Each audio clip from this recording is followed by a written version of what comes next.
2026-এর বিধানসভা নির্বাচনের আগে রাজ্যের ভুতুড়ে ভোটার শনাক্ত করে তালিকা জমা দিতে হবে বলে নির্দেশ দিয়েছিলেন মমতা বন্দ্যোপাধ্যায়। সেই মতো উত্তর 24 পরগনার বনগাঁ মহকুমায় ভুতুড়ে ভোটার খুঁজতে গিয়ে সামনে এলো চমকপ্রদ তথ্য। 50% সার্ভে করার পরেই ধরা পড়ল 10,000-এর বেশি ভুয়ো ভোটার। মঙ্গলবার সাংবাদিক বৈঠক করে একথা জানালেন বনগাঁ জেলা সভাপতি বিশ্বজিৎ দাস।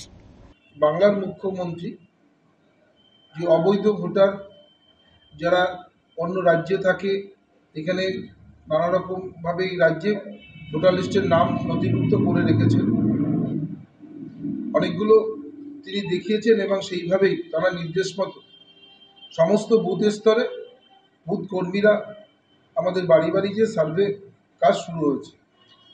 এখনও আমরা 50% করতে পারিনি, তার মধ্যে 10,000-এর উপরে যে অবৈধ ভোটার, কেউ বাংলাদেশে থাকে, কেউ এই অন্য বিধানসভায় থাকে, এইরকম নাম আমরা নথিভুক্ত করেছি ইতিমধ্যেই। বনগাঁ থেকে প্রতীতি ঘোষের রিপোর্ট, ওঙ্কার বাংলা।